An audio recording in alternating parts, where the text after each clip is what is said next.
Hello students, I am Rakshit Joshi and today we are going to cover Unit 4 of Spectrum's A Brief History of Modern India. Unit 4 is Reform Movements and इस Unit 4 में हमारे दो chapter हैं, chapter 8 and chapter 9, जिसमें chapter 8 में हम पढ़ेंगे religious reforms के बारे में एंड जिसमें हम ये सब चीज़ें देखेंगे कि 1857 का जो रिवॉल्ट था उसके आसपास की जो टाइमलाइन थी उस पर वुमेन की क्या कंडीशन थी, रिफॉर्म मूवमेंट्स किन किन लोगों के द्वारा किए गए थे एंड उस टाइम पे कास्ट का क्या स्टेटस था एंड साथ ही एजुकेशन सिस्टम कैसा था। एंड चैप्टर नंबर 9 में हम जो रिलीजियस रिफॉर्म्स वगैरह करने वाले जो लीडर्स थे, इनसे रिलेटेड जो लीडर्स थे, इन सब लोगों के बारे में पढ़ेंगे।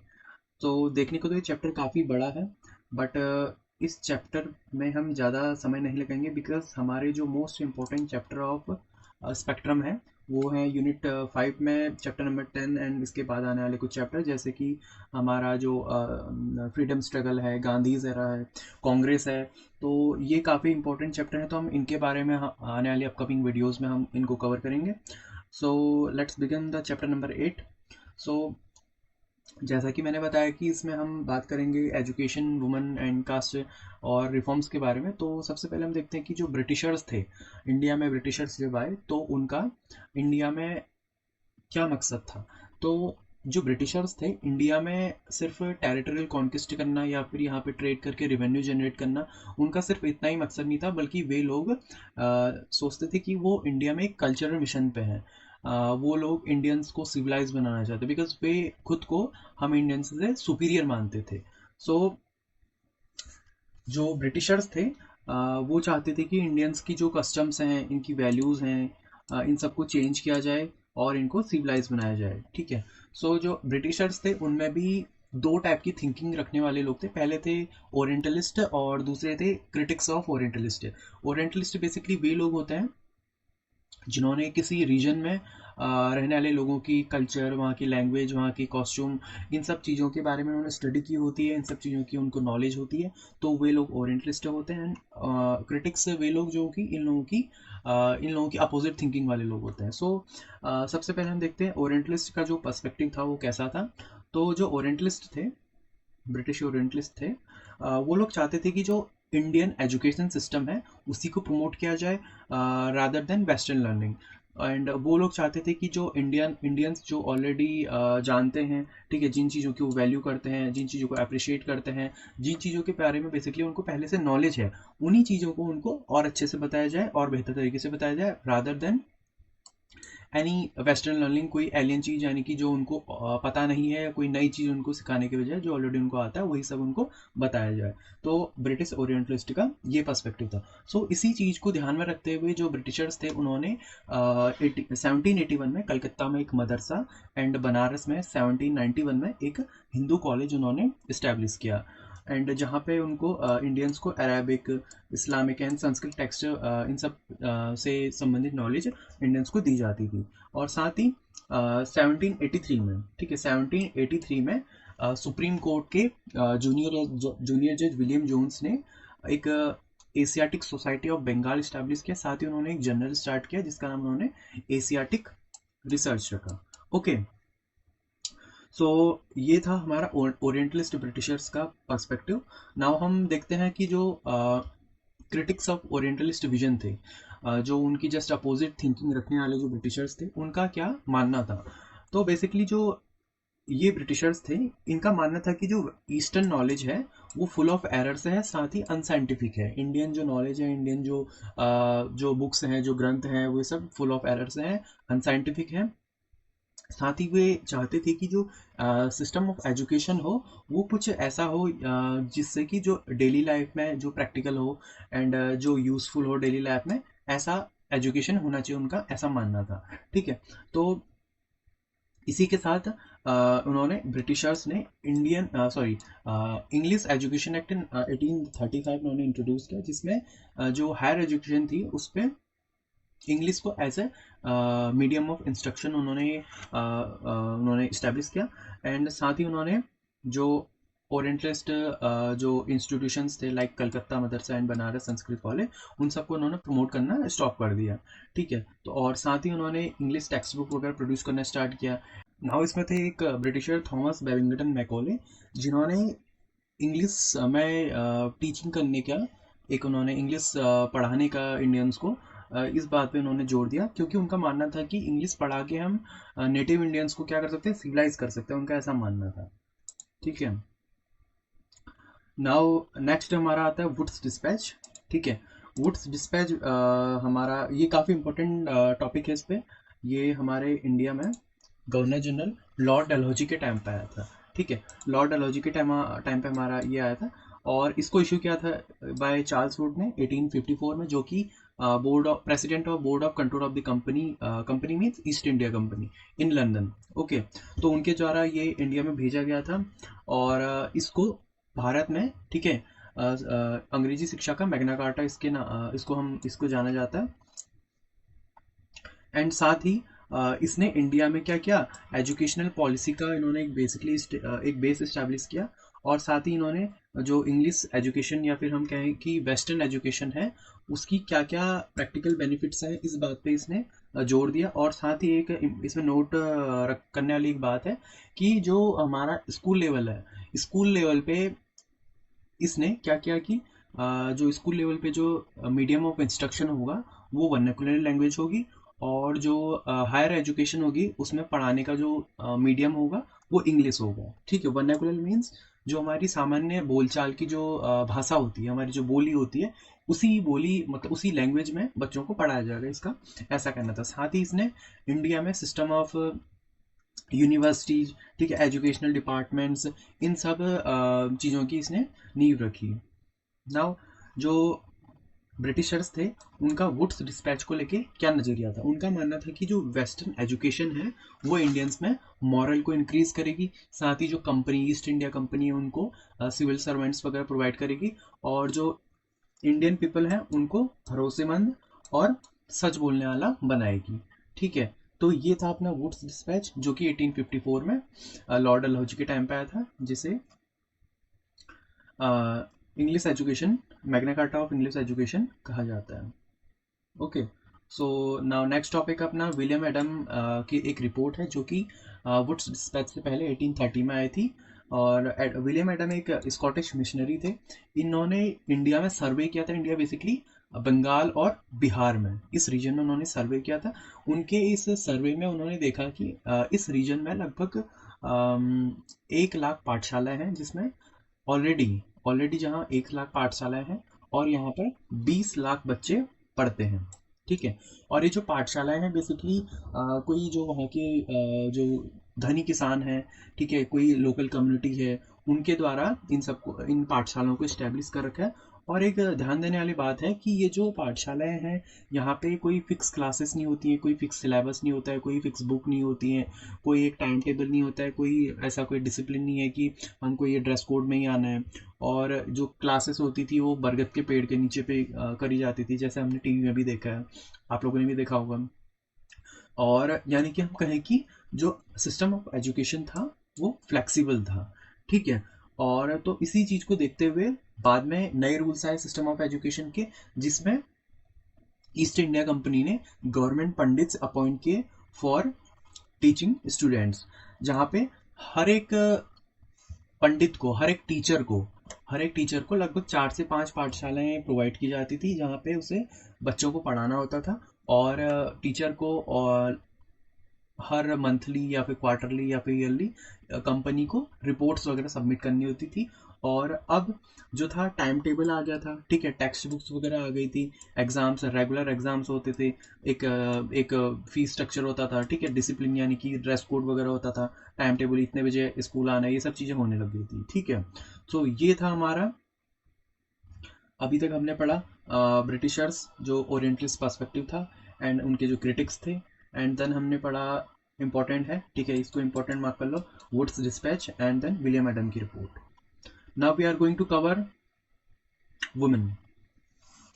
सो वुमेन के बारे में अगर हम पढ़ते हैं तो सबसे पहले हम देखेंगे कि उस टाइम पे वुमेन से संबंधित, ठीक है, वुमेन की क्या क्या उस टाइम पे क्या क्या इश्यूज थे, और देन हम उन इश्यूज को सॉल्व करने के लिए क्या क्या रिफॉर्म्स वगैरह हुए, हम इस चीज के बारे में हम देखेंगे। देखा जाए, सबसे पहले तो देखा जाए जो वुमेन थी उसको आदमी से नीचे समझा जाता था, ठीक है, इन्फीरियर टू मैन समझा जाता था, और उसको मतलब ज़्यादा तवज्जो नहीं दी जाती थी, ठीक है। और साथ ही हम देखेंगे कि ये जो वुमेन थी, उनको अपना टैलेंट्स वगैरह एक्सप्रेस करने के लिए, कोई अपना टैलेंट दिखाने के लिए कोई प्लेटफॉर्म नहीं दिया जाता था, उनको मौके नहीं दिए जाते थे, ठीक है। और साथ ही उनको जैसे पर्दा प्रथा, ठीक है, अर्ली मैरिज, विडो मैरिज, सती प्रथा, इन सब चीज़ों के थ्रू उनको सप्रेस किया जाता था, उनको दबाया जाता था। और उनको एजुकेशन की भी उनको ज़्यादा मौके नहीं दिए जाते थे, पढ़ाई के ज़्यादा मौके नहीं दिए जाते थे लड़कियों को। और साथ ही पॉलीगैमी, ठीक है, पॉलीगैमी उस टाइम पे हिंदू और मुस्लिम्स में काफ़ी प्रचलित थी। Now what is polygamy? Polygamy is basically, हम कह सकते हैं कि कोई भी पर्सन की अगर एक से ज़्यादा पार्टनर होते हैं तो वो सिचुएशन क्या कहलाती है, वो प्रैक्टिस क्या कहलाती है, पॉलीगैमी कहलाती है। पॉलीगैमी के भी दो टाइप्स होते हैं, पहला अपना polygyny and second one is polyandry. Polygyny is basically जब कोई आदमी, ठीक है, कोई आदमी अगर एक से ज़्यादा पार्टनर रखता है तो उसे कहते हैं polygyny. And polyandry is basically when a woman marry with more than one man, ठीक है।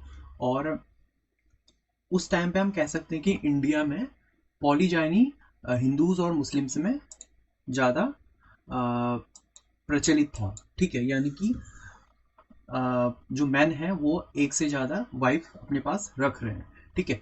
और इस टाइम पे करंट में इंडिया में पॉलीगैमी का क्या स्टेटस है? तो करंट में इंडिया में जो मुस्लिम कम्युनिटी है उसको छोड़ के हर एक कम्युनिटी के लिए इंडिया में पॉलीगैमी इलीगल है, ठीक है। मुस्लिम कम्युनिटी में अप टू 4 वाइफ्स, ठीक है, कोई भी मुस्लिम अप टू 4 वाइफ्स अपने पास रख सकता है।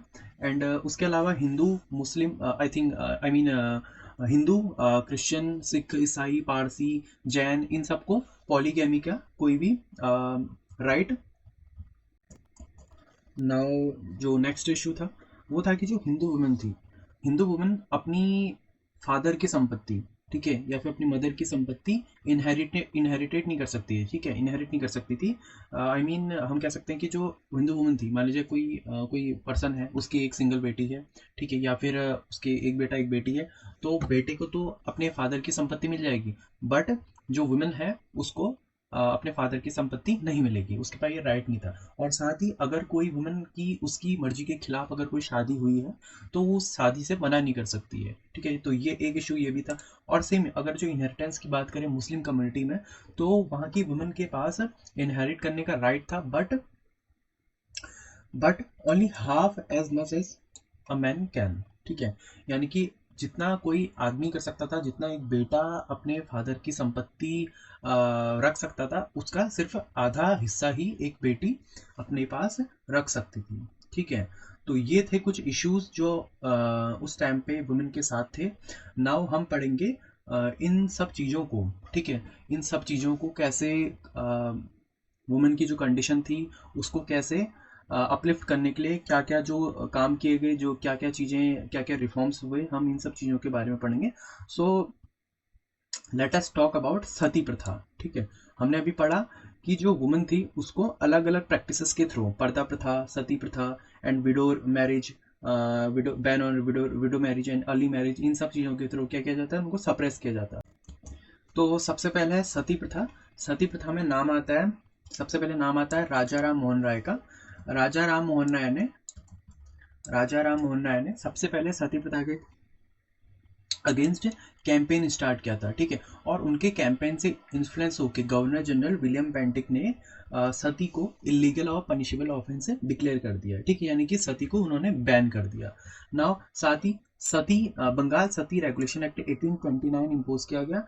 कहाँ कहाँ? बंगाल, मद्रास और बॉम्बे प्रेसिडेंसी, ठीक है। इंडिया में ब्रिटिशर्स के टाइम पे जो तीन प्रेसिडेंसीज थी, यानी कि हम कहें कि जो 3 एरियाज थे जहाँ पे ब्रिटिशर्स गवर्न करते थे, जिन भी एरियाज में ब्रिटिशर्स गवर्न करते थे उन एरियाज को 3 बराबर भागों में, आई मीन 3 बराबर नहीं, 3 भागों में उन लोगों ने बांट रखा था, ठीक है। उनको प्रेसिडेंसीज कहा जाता था और इन प्रेसिडेंसीज में उनका नाम उन्होंने रखा था बंगाल, मद्रास और बॉम्बे प्रेसिडेंसी, ठीक है। और अब इसके बाद ये सब चीज़ें तो क्या हुई, सती प्रथा को अबॉलिश करने के लिए उन्होंने स्टार्ट की थी। नाउ जो फीमेल इन्फेंटिसाइड था, यानी कि कन्या भ्रूण हत्या, उन चीज़ों को, इस चीज़ को कम करने के लिए, इस चीज़ को ख़त्म करने के लिए क्या क्या स्टेप्स उठाए गए, हम वो पढ़ेंगे। देखो, तो सबसे पहले इन्फेंटिसाइड करने का क्या रीज़न था। जो वुमेन थी उसको क्या माना जाता था, इकोनॉमिक बर्डन, यानी कि लड़कियों की शादी करनी है हमको, ठीक है, और ये हम पे बोझ है, उनको ऐसा समझा जाता था, ठीक है। इस चीज को खत्म करने के लिए Bengal regulation act of 1795 and 1804 ये इन्होंने इम्पोज किया, जिसने सती जिसने आई मीन जो कन्या भ्रूण हत्या उसको क्या किया, बैन कर दिया। और 1870 एक्ट, ठीक है, 1870 के एक्ट ने क्या किया, जो भी बर्थ होगी उसको रजिस्टर किया जाएगा, ठीक है। और साथ ही अगर कोई अगर बेबी गर्ल है, ठीक है, तो बेबी गर्ल को कुछ सालों तक, ठीक है, पैदा होने के कुछ सालों तक उस बेबी गर्ल का वेरिफिकेशन किया जाएगा कि भाई कहीं बच्चे को वो तो नहीं कर दिया गया, ठीक है। And now Mr and Mrs Phule, यानी कि ज्योतिबा फुले एंड सावित्रीबाई फुले ने बाल हत्या प्रतिबंधक गृह, ठीक है, ये इन्होंने एक स्टार्ट किया था 1863 में। एक होम था, मतलब एक हम कह सकते हैं कि एक कोई संस्था थी, ये मिस्टर एंड मिसेस फुले ने स्टार्ट किया, ठीक है। नाउ नेक्स्ट इश्यू था हमारा विडो रिमैरिज का, ठीक है। जो विधवा महिलाएं होती थी उनकी दोबारा शादी नहीं की जाती थी, उनको सती कर दिया जाता था। तो ये जो इशू थी ये सती प्रथा से ही हमारे लिंक है, ठीक है, उनको दोबारा से शादी करने का कोई अधिकार नहीं था। और बेसिकली हमने अभी पढ़ा सती। तो सती क्या होता है, सती सबसे पहले हम देखते हैं सती क्या होता है। मान लीजिए कोई वुमन, ठीक है, उसका हस्बैंड अगर मर जाता है, तो इस केस में उसके जो हस्बैंड होते थे वो जब चिता में जब उनको रखा जाता था, साथ ही जो वुमेन थी उसको भी जिंदा, ठीक है, जिंदा अपने पति के साथ ही जल जाना होता था, ठीक है। उनको उसको लड़की को इन्फोर्स किया जाता था कि तुम भाई चिता में बैठ जाओ अपनी लड़की के साथ, आई मीन अपने हस्बैंड के साथ सती हो जाओ। तो ये था अपना सती। नाउ हम विडो रिमैरिज के बारे में देखें तो इसमें नाम आता है पंडित ईश्वर चंद्र विद्यासागर। ये कलकत्ता में संस्कृत कॉलेज के प्रिंसिपल थे।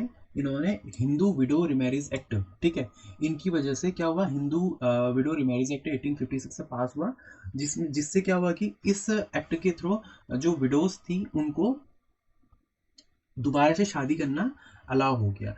क्यों उन्होंने ऐसा क्यों किया, उन्होंने बेसिकली जो एंशियंट टेक्स्ट हैं, हिंदू टेक्स्ट हैं, उनका हवाला देते हुए लोगों को कन्विंस किया कि भाई हाँ, जो विडोज हैं उनकी दोबारा से शादी हो सकती है, ठीक है। तो यही सब चीजें पंडित ईश्वर चंद्र विद्यासागर ने की। नाउ इसमें अगला नाम आता है वीर शैवलिंगम पंततु का। इन्होंने एक एसोसिएशन फॉर विडोज रिमैरिज उन्होंने मद्रास में स्टैब्लिश किया। सेम इनका ही जैसा इन्होंने क्या किया, विष्णु शास्त्री पंडित ने एक और विडो रिमैरिज एसोसिएशन उन्होंने 1850 में स्टैब्लिश किया, जिसके जो सेक्रेटरी थे, ठीक है, सेक्रेटरी बने डी के कार्वे। ये काफी इंपॉर्टेंट है, ठीक है, डी के कार्वे इज इंपॉर्टेंट पर्सन, ठीक है। तो जो डी के कार्वे थे, इन्होंने क्या किया, इन्होंने खुद एक विधवा के साथ शादी करी और इन्होंने पूना में एक विडोज होम खोला और इनको 1958 में भारत रत्न भी मिला था, ठीक है। नाउ दयानंद सरस्वती जिन्होंने आर्य समाज की स्थापना की, ये भी विडो रिमैरिज के सपोर्ट में थे। और नाउ अगला नाम आता है पंडित रामाबाई का। पंडित रामाबाई ने पूना में एक विडो होम स्टैब्लिश किया। जैसे डी के कार्वे ने पुणे में एक विडो होम स्टैब्लिश किया था, वैसे ही पंडित रामाबाई ने भी एक पुणे में एक विडोज होम स्टैब्लिश किया था। विडोज होम बेसिकली एक घर होता था जहाँ पे विडोज रहती थी। और पंडित रामाबाई ने उस होम में क्या होता था, बेसिकली जो विडोज होम था उसमें उनको ट्रेनिंग्स वगैरह मिलती थी। विडोज जो भी हैं वहाँ आके रह सकती हैं, वहाँ पे उनको ट्रेनिंग मिलती थी ताकि वो अपने आप को फाइनेंशियली सपोर्ट कर सकें, इकोनॉमिकली अपने को सपोर्ट कर सके। वहाँ ट्रेनिंग जैसे सिलाई कढ़ाई वगैरह हो गया, या फिर कोई ऐसे काम जो कि वुमेन उस टाइम पे उनको करना सिखाया जाता था, ये सब चीज़ें उनको सिखाई जाती थी। नाउ अगला इशू था हमारा चाइल्ड मैरिज का। महिलाओं की काफ़ी कम उम्र में 10 साल 11 साल 12 साल, या हालांकि इससे भी इससे भी कम उम्र में लड़कियों की शादी हो जाती थी, ठीक है। अगेन लड़कियों को क्या माना जाता था, बर्डन माना जाता था, इसीलिए उनकी चाइल्ड मैरिज की जाती थी। तो चाइल्ड मैरिज को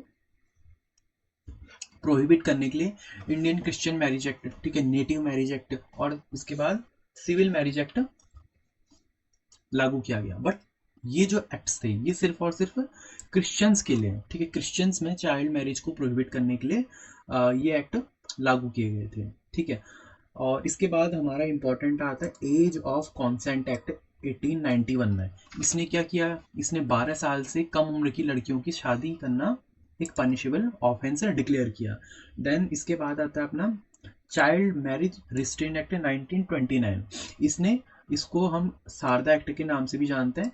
इसने मेल की जो एज की मैरिज की एज है उसको 18 डिक्लेयर किया, और जो फीमेल की जो एज ऑफ मैरिज है उसको 14 डिक्लेयर किया। इसके बाद इसका अमेंडमेंट किया जाता है 1978 में, जिसने लड़कों के लिए जो मैरिज एज है उसको बढ़ा के 21 और लड़कियों के लिए उसको 18 कर दिया गया, जो कि आज भी इंडिया में लागू है। नाउ हमारा एक केस है इसमें, दादाजी भिकाजी वर्सेस रुक्माबाई केस 1884 में। इसमें क्या हुआ था कि जो रुक्माबाई थी उनकी बचपन में ही 11 साल की उम्र में दादाजी भिकाजी के साथ शादी हो गई थी, जिसको मानने से उन्होंने इनकार कर दिया। तो उन्होंने इनकार करा तो दादाजी भिकाजी ने बॉम्बे हाईकोर्ट में एक पिटीशन डाली इसके रिस्पेक्ट में, और वहाँ के जो जूनियर जज थे, ठीक है, वहाँ के जो जस्टिस रॉबर्ट हिल पिन्हे थे, उन्होंने इस पिटीशन को डिसमिस कर दिया ना। उसके बाद जो चीफ जस्टिस चार्ल्स सर्जेंट थे, इन्होंने जो जस्टिस रॉबर्ट हिल थी उनके जो डिसीजन है उसको क्या किया, ओवरटर्न कर दिया, और उन्होंने रुक्माबाई के अगेंस्ट एक उन्होंने जजमेंट दे दी ना। रुक्माबाई ने क्या किया, उन्होंने बोला कि भले ही आप मुझे, कोर्ट से कहा भले ही आप मुझे कोई भी पनिश कर दें, कोई भी आप मुझे दंड दे दें, मैं उसको मानने के लिए तैयार हूँ, पर मैं दादाजी भिकाजी के साथ शादी नहीं करूँगी, मैं इनके साथ नहीं रहूँगी, मैं इस शादी को नहीं मानती, उन्होंने ये बताया। तो इसी चीज़ को देखते हुए बेहराम जी मालाबारी एंड रामाबाई रानाडे, ठीक है, ये 2 पर्सन थे। इन्होंने क्या किया, रुक्माबाई डिफेंस कमेटी को स्टैब्लिश किया ताकि इस केस को पब्लिक अटेंशन मिले, लोग भी इस केस के बारे में जाने। ठीक है, तो ये एक केस था उस टाइम पे, दादाजी भिकाजी वर्सेस रुक्माबाई केस। और हम अगर बात करते हैं रुक्माबाई के बारे में, ठीक है, तो रुक्माबाई, इनका पूरा नाम था रुक्माबाई राउत, और ये इंडिया की पहली वुमन मेडिकल प्रैक्टिशनर है, पहली इंडिया की वुमन फिजिशियन है, ठीक है, जिन्होंने मेडिसिन को प्रैक्टिस किया। ठीक है, और ये चीफ मेडिकल ऑफिसर बनी इन सूरत में। ठीक है, आगे जाके ये सूरत में चीफ मेडिकल ऑफिसर बनी। नाउ नेक्स्ट है हमारा वुमेन एजुकेशन। वुमेन एजुकेशन को लेके क्या क्या उस टाइम पे स्टेप्स उठाए गए, तो उसमें नाम आता है ईश्वर चंद्र विद्यासागर का, जिन्होंने लड़कियों के लिए स्कूल खोला इन कलकत्ता में। और इसके बाद हम देखते हैं ज्योतिबा फुले, हमने इसको पहले भी हमने देखा था। ज्योतिबा फुले और उनकी वाइफ सावित्रीबाई फुले ने बाल हत्या प्रतिबंधक गृह का भी इन्होंने स्टैब्लिश किया था। तो ज्योतिबा फुले और उनकी वाइफ सावित्रीबाई फुले ने पहला, ठीक है, पुणे में पहला गर्ल्स स्कूल इन्होंने स्टार्ट किया, जिसका नाम उन्होंने रखा नेटिव फीमेल स्कूल। ठीक है, 1848 में इस्टेब्लिश किया था। और साथ ही इन्होंने society for promoting education for Mahar and monks and others, ठीक है, महार मंग एंड अदर्स, ये इन्होंने एक एजुकेशनल ट्रस्ट था, ठीक है, ये इन्होंने क्या किया, इस्टेब्लिश किया। नाउ महार एंड मंक्स क्या है, महार एंड मंक्स महाराष्ट्र में एक शेड्यूल कास्ट है, एक दलित कम्युनिटी है, जो कि क्या बनाते हैं, चमड़े से संबंधित काम करते हैं, और इसके अलावा कोई ड्रम वगैरह से संबंधित काम करता है। तो ये सब चीज़ें महार एंड मंक्स करते थे। तो इनके लिए इन्होंने एक एजुकेशनल ट्रस्ट खोला, जिसका नाम society for promoting the education of Mahar मंग एंड अदर्स इन्होंने रखा। ठीक है, तो सावित्रीबाई को first female school teacher of modern India कहा जाता है। ठीक है, और now next point is Woods dispatch. ठीक है, ये हमने अभी थोड़ी देर पहले पढ़ा था। तो जो वुड्स डिस्पैच था, इसने भी लड़कियों की एजुकेशन के लिए, ठीक है, वुमेन्स एजुकेशन के लिए इसने बात की थी। और अब आगे हम आगे बढ़ते हैं। वैसे इसमें ये भी है, जगन्नाथ सेठ की भी बात कर इसमें मेंशन किया गया। नाना इनको ना बोलते थे। इन्होंने क्या किया, इन्होंने school society and native school of Bombay found किया, और जिसको बाद में इसका नाम चेंज करके बॉम्बे नेटिव स्कूल किया गया, और फिर से इसका नाम चेंज करके बॉम्बे नेटिव एजुकेशन किया गया। बॉम्बे नेटिव एजुकेशन को फिर से इसका नाम चेंज करके बोर्ड ऑफ एजुकेशन किया गया, और इसके बाद फिर से इसका नाम चेंज हुआ और इसका नाम रखा गया एल्फिंस्टोन एजुकेशनल इंस्टीट्यूशन। ओके, तो ये सब चीज़ें थी। और साथ ही एक इम्पॉर्टेंट ये भी है, जो इंडियन वुमेन्स यूनिवर्सिटी सबसे पहले ये इस्टेब्लिश की गई थी प्रोफेसर डॉक्टर कर्वे, ठीक है, 1916 में इस्टेब्लिश की गई थी। और हमने देखा था कि जो डीके कर्वे थे इनको 1958 में भारत रत्न भी मिला था। ओके, ना वुमेन ऑर्गेनाइजेशन के बारे में हम देखते हैं। तो वुमेन ऑर्गेनाइजेशन में सरला देवी चौधरानी का नाम आता है। सरला देवी चौधरानी ने भारत स्त्री महामंडल की स्थापना इलाहाबाद में की थी इन 1910 में। नाउ भारत स्त्री महामंडल क्या है? ये India's I mean first major Indian women organisation है इंडिया में, जो कि इस्टेब्लिश की गई थी। इसका ऑब्जेक्टिव था जो वुमेन की जो एजुकेशन है उसको प्रमोट करना, ठीक है, पर्दा सिस्टम को एबोलिश करना, और जो वुमेन की सोशियो इकोनॉमिक और पॉलिटिकल जो स्टेटस है उसको अपलिफ्ट करना। ये इस ऑर्गेनाइजेशन का मेन ऑब्जेक्टिव था। नाउ अगला नाम आता है रामाबाई रानाडे का, जिन्होंने भारत महिला परिषद, ठीक है, इसकी स्थापना की, और जो कि जिसकी पेरेंट ऑर्गेनाइजेशन थी नेशनल सोशल कॉन्फ्रेंस इन, जिसकी जो पेरेंट ऑर्गेनाइजेशन थी नेशनल सोशल कॉन्फ्रेंस थी। नाउ हमारा नेक्स्ट पॉइंट आता है पंडित रामाबाई सरस्वती। इन्होंने आर्य महिला समाज की स्थापना की। ओके, तो ये था हमारा वुमेन से संबंधित इश्यूज और उनको अपलिफ्ट करने के लिए क्या क्या काम किए गए थे। Now going to the next topic, caste. Caste के बारे में हम पढ़ेंगे। हम इसमें हम देखेंगे कि उस टाइम पे जो डिफरेंट सेक्शंस थे उनके बीच में क्या क्या डिफरेंसेस थे, क्या क्या प्रॉब्लम्स थी उन लोगों उनके लोगों के द्वारा फेस की जाने वाली, और उन लोगों को जो सोशल रिफॉर्म्स के थ्रू जो उन लोगों को अपलिफ्ट किया गया था, क्या क्या सोशल रिफॉर्म्स का उन लोगों पे इम्पैक्ट पड़ा, ये हम देखेंगे। तो देखो, सबसे पहले हम देखते हैं कि कॉन्सेप्ट ऑफ हिंदू चतुर्वर्णाश्रम। तो जो हिंदू चतुर्वर्णाश्रम का जो कॉन्सेप्ट था वो क्या दिखाता था कि उसके अनुसार जो कास्ट होती है, किसी पर्सन की कास्ट उसके स्टेटस और उसकी प्योरिटी को दिखाती है, ठीक है। कि कोई पर्सन अगर ब्राह्मण वर्ण में है, हम जानते हैं कि चतुर्वर्णाश्रम में 4 वर्णों में कौन कौन से वर्ण होते थे? ब्राह्मण, क्षत्रिय and Vysya, and last one is शूद्र। तो अगर कोई पर्सन ब्राह्मण वर्ण में होता था, ठीक है, ब्राह्मण सेक्शन में होता था, तो उसको काफी ज्यादा प्योर माना जाता था, उसका स्टेटस काफी ज्यादा होता था, ठीक है। टॉप पे होता था अपना ब्राह्मण, सेकंड में अपना वैश्य, आई मीन सेकंड होता था अपना क्षत्रिय, then third one is Vysya, last one is क्या? शूद्र। और जो अपना ब्राह्मण होते थे वो बेसिकली इंटेलेक्चुअल्स होते थे, स्कॉलर्स होते थे, जिनके पास नॉलेज होती थी, जो कि पूजा पाठ इस टाइप का करते थे, जिन लोगों के पास ग्रंथों शास्त्रों इन सब चीज़ों की काफ़ी नॉलेज होती थी, वो ब्राह्मण वर्ग में आते थे। नाउ क्षत्रिय होते थे जो कि सैनिक होते थे और जो डिफेंस वगैरह में जाते थे। And third one is Vysya. Vysya basically traders होते थे। एंड लास्ट वन इज शूद्र। शूद्र को काफ़ी लोअर स्टेटस मिला होता था, सबसे लोअर में अपने शूद्र होते थे, उनको काफ़ी ज़्यादा इम्प्योर माना जाता था, ठीक है। और जो शूद्र होते थे वो बेसिकली सर्विस प्रोवाइडर्स होते थे, जैसे चमड़ा बनाने वाले, ठीक है, और जूते का काम करने वाले, सफाई कर्मचारी, ये सब शूद्र में आते थे। ओके, तो जो ये डिस्क्रिमिनेटरी कास्ट सिस्टम था, जो वर्ण व्यवस्था थी, उसकी जो सबसे ज्यादा मार पड़ी वो अनटचेबल्स, शेड्यूल्ड कास्ट एंड दलित जो कम्युनिटी थी उनको पड़ी। यानी कि जो लास्ट वन, फोर्थ जो हमारा वर्ण था, शूद्र, उनको सबसे ज्यादा इस वर्ण व्यवस्था की जो जो रिस्ट्रिक्शंस होती थी वो उनको फेस करनी पड़ी, ठीक है। तो उनको जो ये रिस्ट्रिक्शंस, जो इनको ये डिसेबिलिटी जो उन पे इम्पोज की जाती थी, ये काफ़ी ज़्यादा ह्यूमिलेटिंग होती थी, इनह्यूमन होती थी। और ये बेसिकली बेस्ड ऑन, ये बेस होती है on the based on principle of equality by birth, ठीक है, principle of inequality by birth, यानी कि जन्म के आधार पर असमानता पे आधारित ये जो रिस्ट्रिक्शंस होती थी। नाउ गोइंग अहेड, इसमें जो सोशल रिफॉर्म्स थे, ठीक है, इनका क्या रोल था, क्या इन्होंने क्या भूमिका निभाई? जो अनटचेबल्स होते थे, जो कि ये दलित कम्युनिटी जो कि शूद्र होते थे, बेसिकली उनको अपलिफ्ट करने में जो सोशल रिफॉर्म्स थे उनकी क्या भूमिका रही? तो सबसे पहले देखते हैं जो सोशल रिफॉर्म्स होते थे, उन्होंने जो कास्ट सिस्टम था, वर्ण व्यवस्था थी, उसको क्या किया? वीकन करा, ठीक है, उसको वीक कर दिया। और ऑर्गेनाइजेशन जैसे ब्रह्म समाज, प्रार्थना समाज, आर्य समाज, रामकृष्ण मिशन, और जो अलग अलग इंडिविजुअल्स थे, उन्होंने काम किया ताकि जो अनटचेबल्स हैं उनको अपलिफ्ट किया जा सके, उन लोगों में एजुकेशन वगैरह हम स्प्रेड कर सकें, ताकि वे लोग खुद भी इस चीज के लिए अवेयर हो सकें कि जो उनके साथ ये सब चीजें हो रही हैं ये गलत है, जो उनको ह्यूमिलेट किया जा रहा है, जो उनके साथ इनह्यूमन तरीके अपनाए जा रहे हैं, उनको जो निचला स्तर दिया जा रहा है वो गलत है।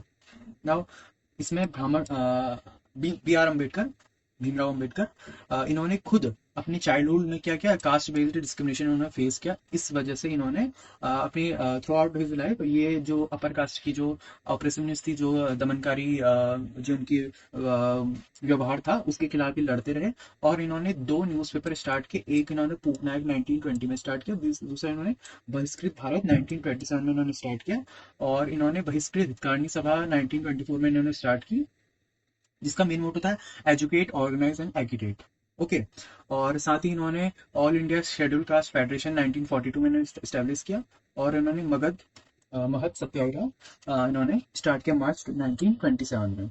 नाउ नेक्स्ट हमारे का नाम आता है ईवी रमासमे नायनार का, नायकर का, जो कि पेरियार के नाम से भी जाने जाते हैं। इन्होंने एक self respect movement, okay, Periyar ने सेल्फ रिस्पेक्ट मूवमेंट स्टार्ट किया था इन साउथ इंडिया। एंड घासीदास, जो कि एक चमड़े का काम करने वाले एक व्यक्ति थे, इन्होंने सतनामी मूवमेंट स्टार्ट किया। कहाँ? छत्तीसगढ़ में स्टार्ट किया, जिससे कि जो लेदर वर्कर्स हैं उनका जो सोशल स्टेटस है उसको इम्प्रूव किया जा सके। ना कुछ कीवर्ड हैं, जैसे मदिगा। मदिगा कौन होते थे? आंध्र प्रदेश में शू मेकर्स होते थे, ठीक है, ये दलित आर्टिजन्स होते थे जो कि जूता बनाने का, चमड़े का काम करते थे। और दुबला दुबला होते थे गुजरात में, अपर कास्ट से जो लैंडलॉर्ड होते थे उनके वहाँ जो काम करने वाले जो लेबर होते थे वो दुबला होते थे, ठीक है। तो हम जो दुबला है वो गुजरात से रिलेटेड है। एंड मदिगा जो है बेसिकली दलित आर्टिजन जो कि आंध्र प्रदेश में होते हैं।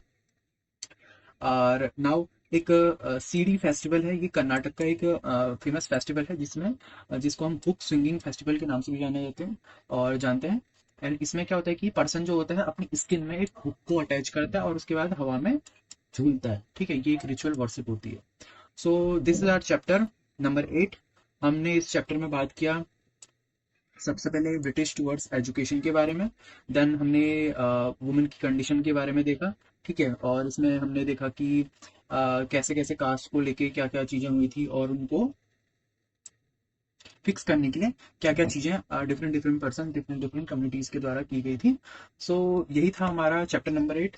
और नाउ हम बढ़ेंगे नेक्स्ट वीडियो में चैप्टर नंबर 9 के बारे में, जिसमें हम डिफरेंट डिफरेंट जो मूवमेंट थे, जो ब्रह्म समाज, आर्य समाज, दयानंद सरस्वती, इन सब लोगों के बारे में हम जानेंगे। Okay, so thank you for watching the video. See you soon on the next video. तब तक के लिए sayonara।